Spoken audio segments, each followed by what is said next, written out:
We normally read a reflection from Indigenous theologian Randy Woodley, but I'm going to pause that, and maybe we'll do that to start our church conference later to kind of center ourselves again, because I want to make sure we have plenty of time to hear from Gene Randall, who is here with us from the Indigenous Cultures Institute and from all of his work across Central Texas.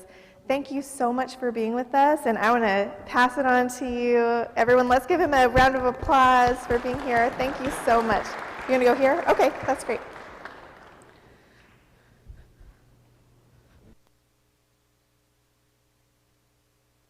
Can you hear me? Oh, there we go. Mitakuye oyasin. Mitakuye oyasin is greetings to all my relations.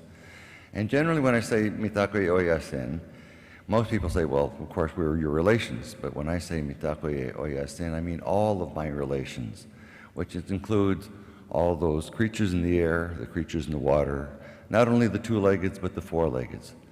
And not only those creatures that we see moving around, but also the inanimate, what most people consider inanimate objects, the trees, the rocks. We are all related. The story that you read about the sweat lodge and the grandfathers. Yes, the rocks are our grandfathers. We believe that even the rocks are alive and are here to help us on our journey here. We use the rocks to heat the sweat lodge, yes. And the sweat lodge is kind of like going back into the womb. We're going back to our Mother Earth, and that's where we do our most serious praying, and that's where our voices are lifted in a sense. Now, sweat lodges are kind of an interesting thing. Most people kind of wonder, well, what goes on in sweat lodges? And I thank you for that story, by the way, because you pointed out that a lot of different tribes do their sweat lodges differently, different traditions. Some sweat lodges don't allow men and women to lodge together. As he mentioned, some lodges don't allow children until a certain age. But basically, it's our way of getting back to our mother.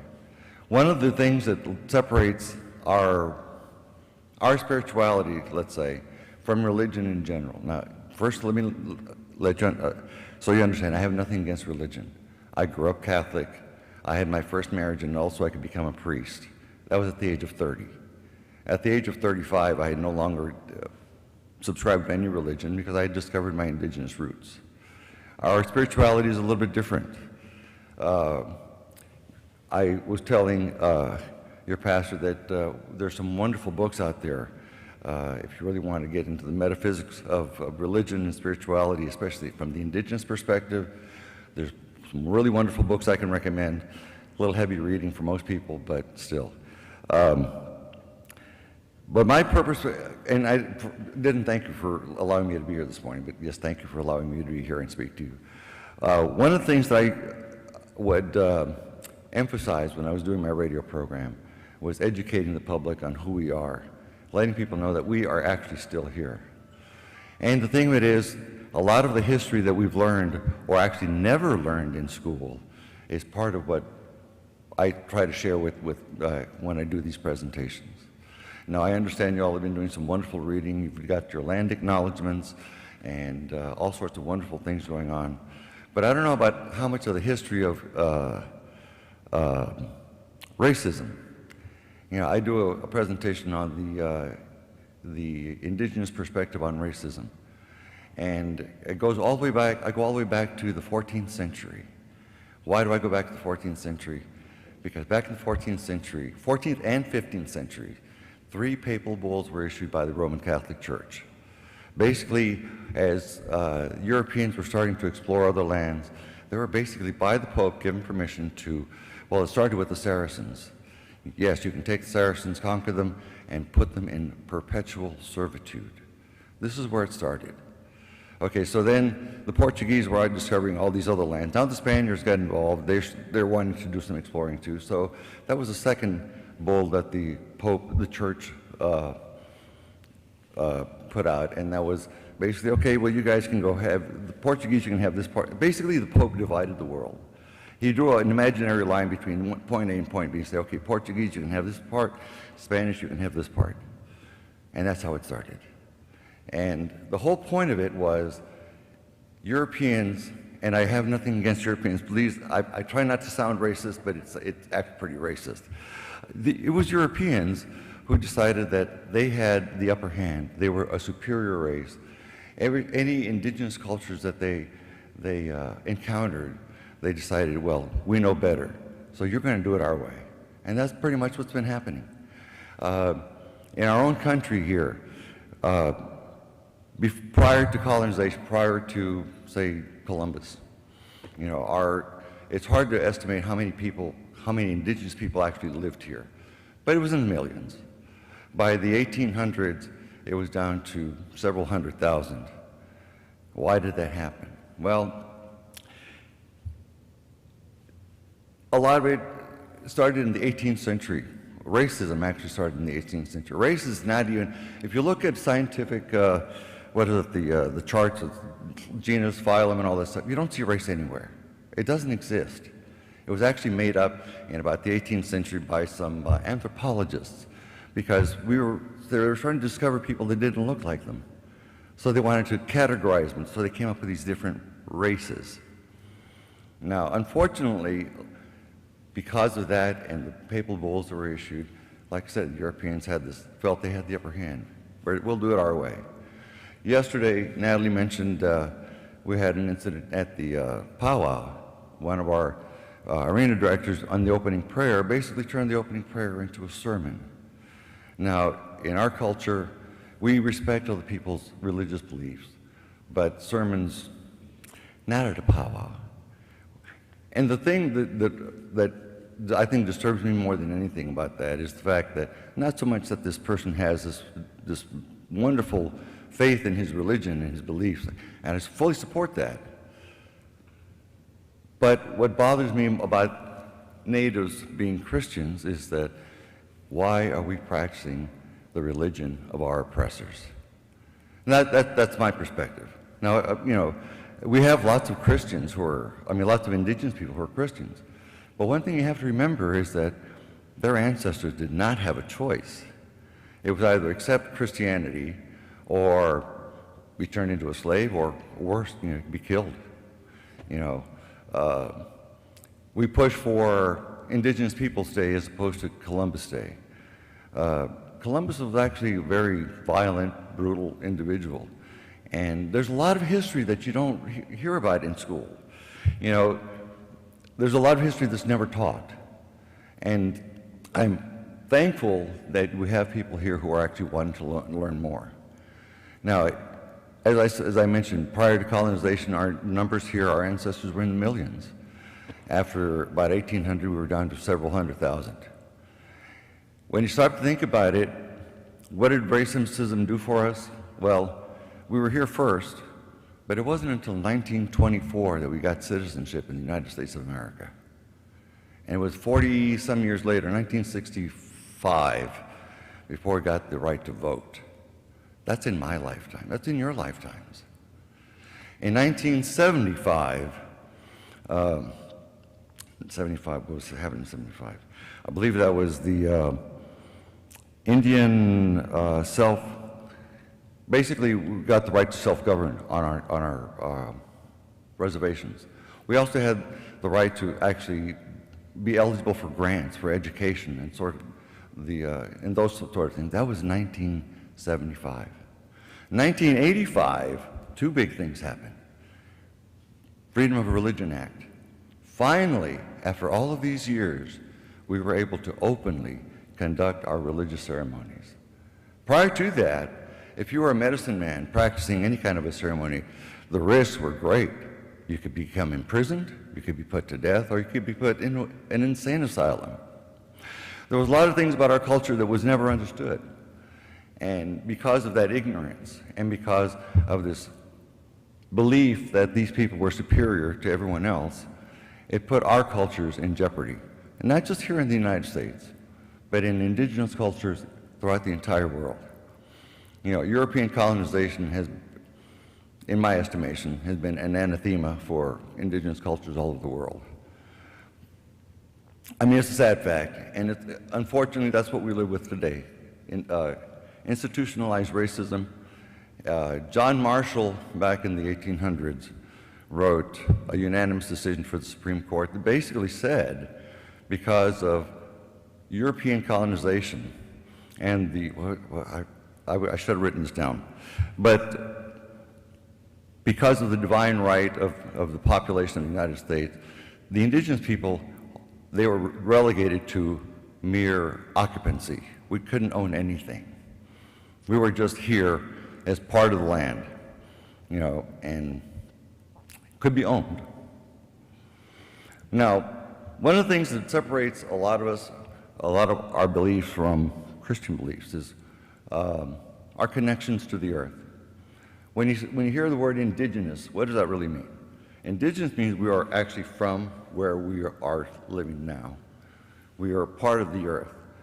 When we're born, we believe that where we are born, we are actually part of there. There are many tribes that where children are born, they're put in cradle boards, and they're not allowed to touch the ground until they reach a certain age. When they're finally allowed out of their cradle boards, their afterbirth, their umbilical cord, something gets buried in the ground where they were born. That's their attachment to the land. For indigenous people, being part of the land is who we are. Being part of the environment is who we are. European colonization, or Europeans say, well, the environment is separate. We have to take care of the environment. But in our belief, we are the environment. We take care of each other. We take care of the land that we live on. Those are our obligations. And we believe in obligations rather than rights. What are my rights? What am I entitled to? Well, I guess we're entitled to try and have a good life. You're entitled to lots of things, but along with entitlements come obligations. And we believe in taking those obligations seriously. And that's why you see our ceremonies, which are kind of strange to some people. You come to see our dances, so you come to the powwows, and you see all these different types of dances, all these different regalias. You see people wearing feathers, furs, and you have to kind of wonder, so what does all this mean? Well, every one of those things means something. Everything is symbolic. One of our biggest issues right now is cultural appropriation. A lot of people think it's so cool to wear a war bonnet. I mean, you see, rock stars and all these people doing that. And it's great. It looks beautiful. It's dramatic and everything. But it's an insult to us. And it's an insult because a war bonnet, or each one of those feathers represents something. It's like a medal of valor. Each one of those feathers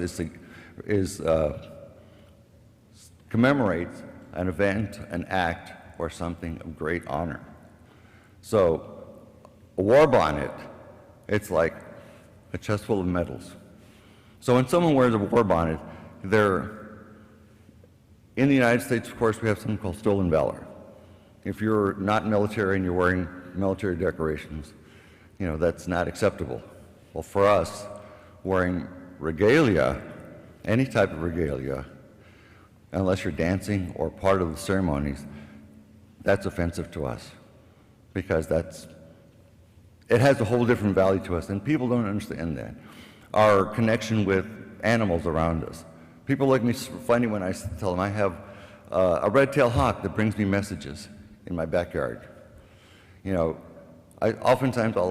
sometimes love to just sit in my backyard and listen to the birds. Sometimes they bring me messages. Other times they just sing and entertain me. Trees do the same thing. Listen to the trees, listen to the wind, water and rocks. Stay by the water, cast your cares to the water, and the water will take them away. The water will give you answers. The water is alive. The water knows things. I was up in Minnesota, in North Dakota, a little thing called the Standing Rock, the Dakota Access Pipeline protests. We were defending the water, and our phrase up there was Mini Wichoni, which is water is life. And the water is life. And right now we're facing droughts and all sorts of other things. Our life is fading from us. And why? Because people have a tendency to believe that the earth is a resource rather than the source of our life. the earth is our mother, and we need to protect our mother, and because we all come from the same mother, we're all connected that way. And as soon as we start acknowledging that, looking at each other as brother and sister, rather than, Republican, Democrat, or anything else, there's a lot of divisiveness. There's a lot of us against them. But we need to look beyond that. Look towards each other as support, give each other love, and in return love our land, and create a better place. The thing about history, I was telling Natalie that history is actually written by the conquerors to glorify their conquests, hide their atrocities. So there's a lot of things that you will never have learned and probably never will learn unless you look for them. Indigenous history is one of those things. There were a lot of atrocities, a lot of genocide. You've been reading about the residential school programs. In the United States, that is just now starting. In Canada, that's been going on for a while now. The Pope even visited and made a formal apology to the Canadian people for the residential school programs.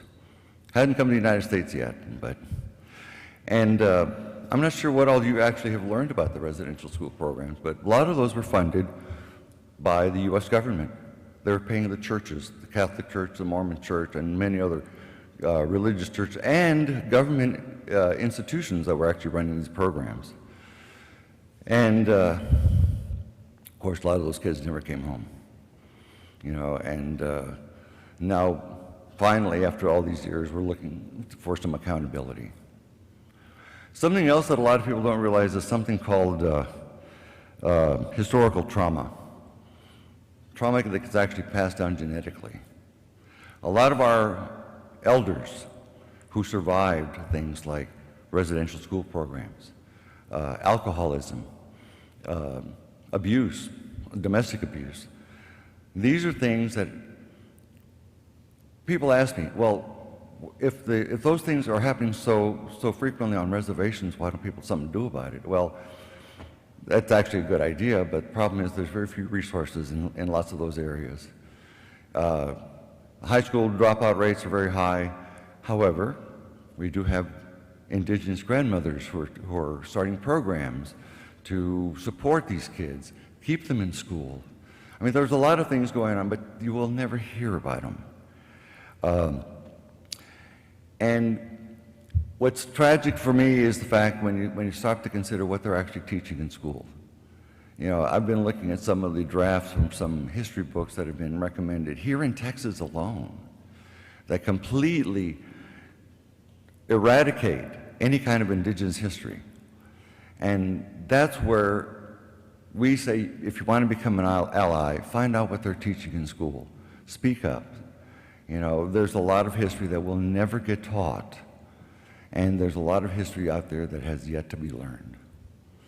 And there's a lot of indigenous, and when you talk about American history, indigenous history needs to be part of that. But you won't see that in the history books, or very rarely. And I think there are some efforts being made now to do that. But, excuse me. So getting involved in finding out, and like I said, having programs like this where you have speakers come in, and some of the reading that y'all have been doing. I mean, I've been reading some really awesome books, and I've got a whole list of books that I can recommend as well, fiction and nonfiction. And I do recommend the fiction books because the novels will give you kind of a slice of everyday life. I was saying that one of my favorite authors currently is Louise Erdrich, and she writes novels based on her background. But anyway, some interesting stories that address a lot of the different issues like repatriation, things like self-determination. Self-determination was one of those government programs where we're trying to get the reservations to govern themselves, which is great. But the way they were going about it, they were actually starting to detribalize so many people, basically disbanding tribes in order to acquire land. Go figure. A lot of it, programs, relocation programs. I have friends who were moved from the reservations in Oklahoma to living out in California. For what reason? A lot of it was been for assimilation. And that was the whole point of the residential school programs.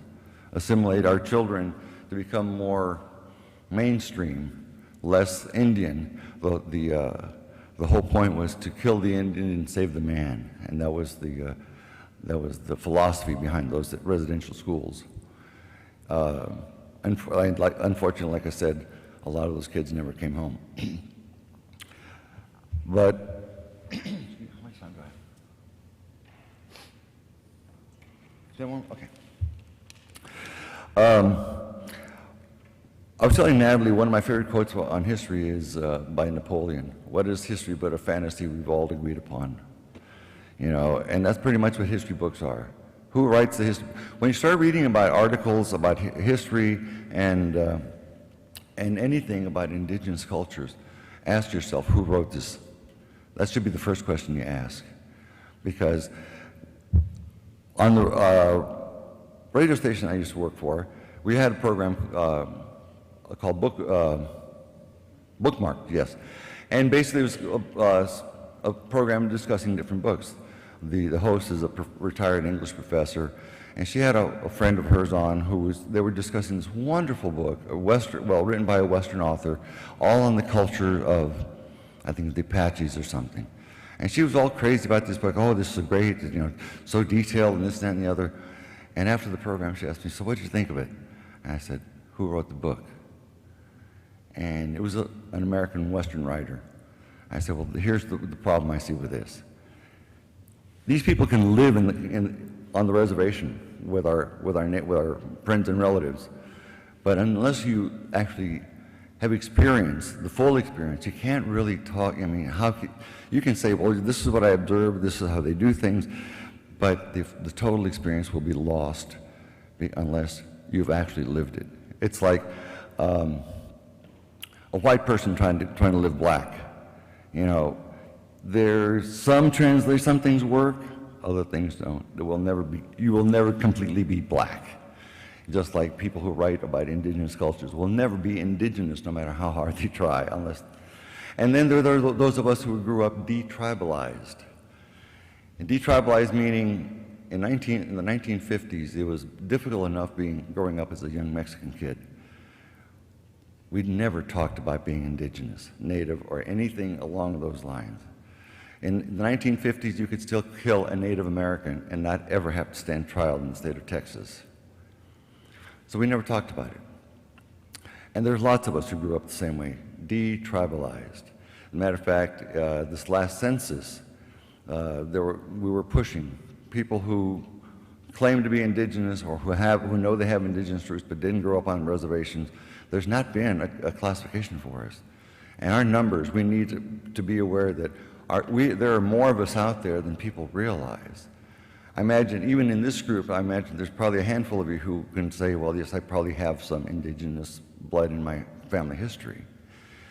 But the thing that is the census numbers don't reflect us.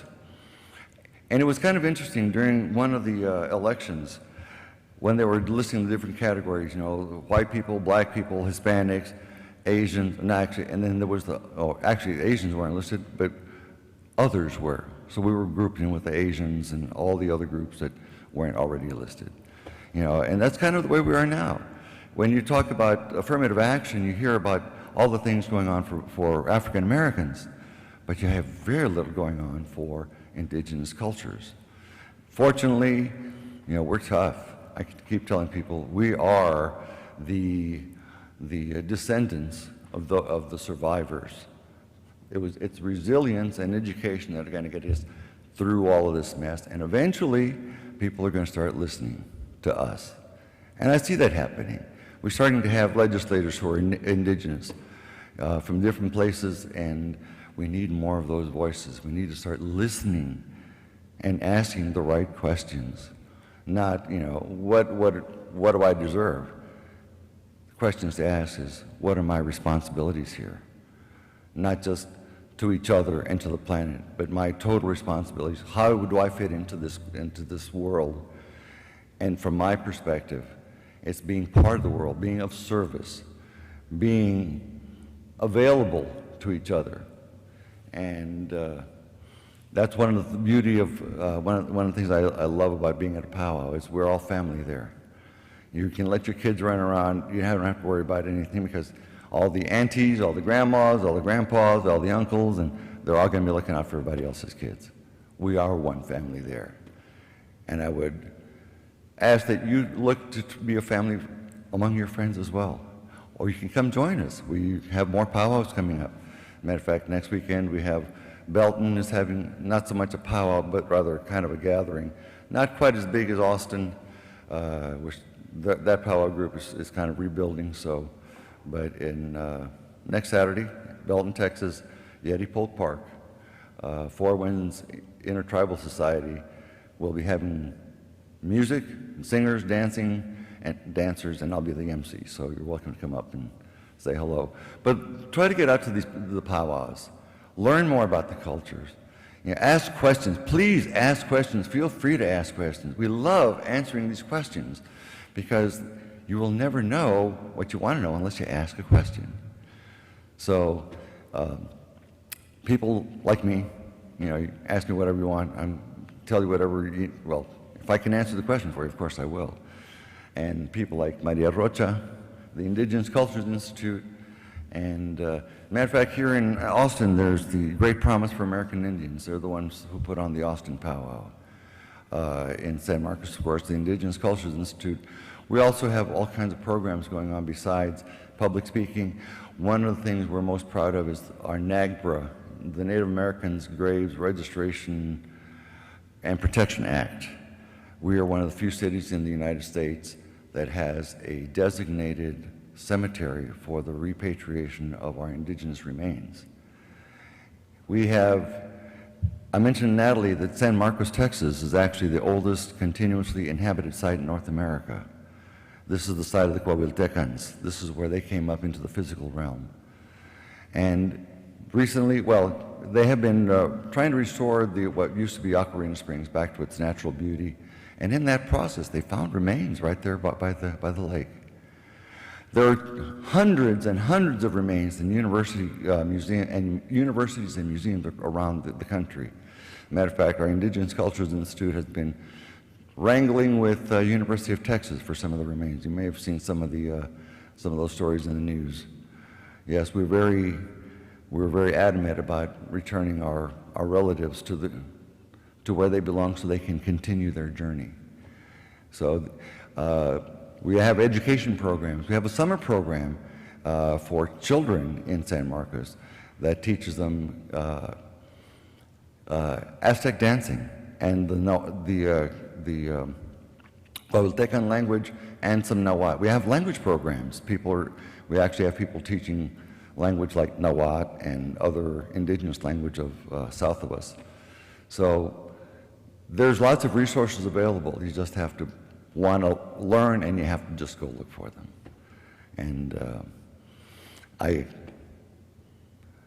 ask questions. Thank you very much.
seated for just a moment.